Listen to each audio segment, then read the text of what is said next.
Hello friends, welcome back to my channel. இன்றைக்கி நம்ம சேனலில் ஸ்ரீலங்காவிலேருந்து ஒரு ஆத்தென்டிக் ரெசிபியை தான் பார்க்க போகிறோம்.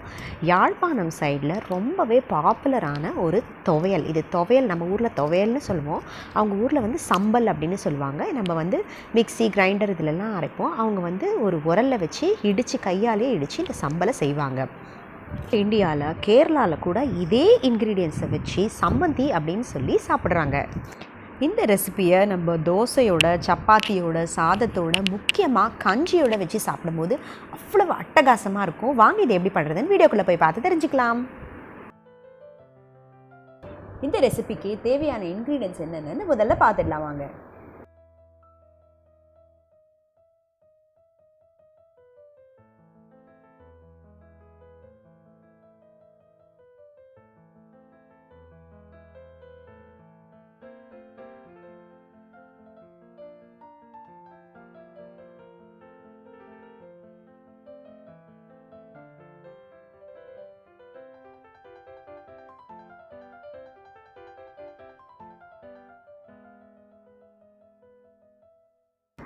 முதல்ல ஒரு பேன் வச்சு அதில் எண்ணெய் ஊற்றி நம்ம எடுத்து வச்சுருக்கிற இந்த காஞ்ச மிளகாவை மட்டும் வறுத்து எடுத்துக்கலாம்.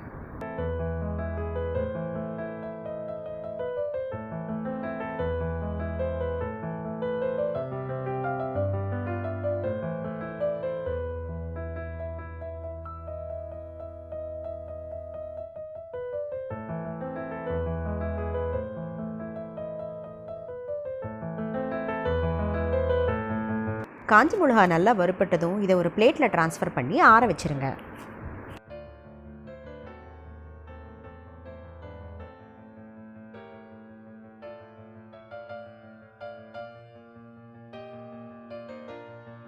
நம்ம வறுத்து வச்சுருக்கிற காஞ்ச மிளகா நல்லாவே ஆறிடுச்சு. இதை ஒரு குட்டி மிக்சர் ஜாரில் போட்டு ஒரு கோர்ஸ் பவுடரை நான் ரெடி பண்ணிக்கிறேன்.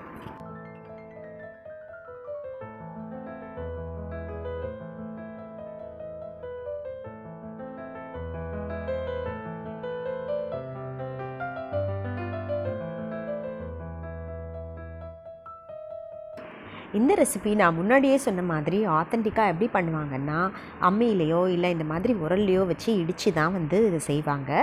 கிரைண்டர்லேயோ இல்லை மிக்சிலேயோ போட்டு பண்ண மாட்டாங்க. நான் இன்றைக்கி சும்மா கொஞ்சமாக தானே பண்ணுறோம் அப்படின்னு சொல்லிவிட்டு அந்த ஆத்தென்டிக்காகவே பண்ணலாம் அப்படின்னு சொல்லிட்டு என்கிட்ட இருக்கிற இந்த மார்டர் அண்ட் பெஸ்டலில் நான் எடுத்து வச்சுருக்கிற கருவேப்பிலை, புளி, அப்புறம் வந்து வெங்காயம், தேங்காய், நம்ம வந்து மிக்சியில் போட்டு அரைச்சி எடுத்துருக்கிற அந்த மிளகா எல்லாத்தையும் வந்து ஹேண்ட் பவுண்டடாக வந்து ரெடி பண்ணலாம் அப்படின்னு சொல்லிட்டு நான் ட்ரை பண்ணேன். உங்களுக்கு இந்த மாதிரி வேணும்னாலும் நீங்கள் ட்ரை பண்ணிக்கலாம். இல்லைனா நீங்கள் எல்லா இன்க்ரீடியன்ஸையும் மிக்சியில் போட்டு அரைச்சி எடுத்துக்கலாம், தண்ணி விடாமல் அரைச்சி எடுத்துக்கலாம்.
Few hours later. ஒரு வழியாக இந்த சம்பலை நான் ரெடி பண்ணிட்டேன். ரொம்பவே ஃபன்னாக இருந்துச்சு. நீங்களும் இந்த மாதிரி ட்ரை பண்ணி பாருங்கள். இல்லைனா நீங்கள் குயிக்காக பண்ணணுன்னா மிக்சியில் போட்டு கிரைண்ட் பண்ணிக்கோங்க. சம்பலை தாளிக்கிறதுக்கு நான் மிளகாவை வறுத்த பேன்லேயே வந்து இன்னும் ஒரு 2 ஸ்பூன் எண்ணெய் விட்டுருக்கேன். இப்போ நம்ம தாளிக்கிறதுக்கு எடுத்து வச்சுருக்கிற சாமானை ஒன்று ஒன்றா போட்டு வெங்காயம் வந்து நல்லா சிவக்கிற அளவுக்கு அதை வறுத்துட்டு நம்ம தாளிப்பை அதில் சேர்த்துடலாம்.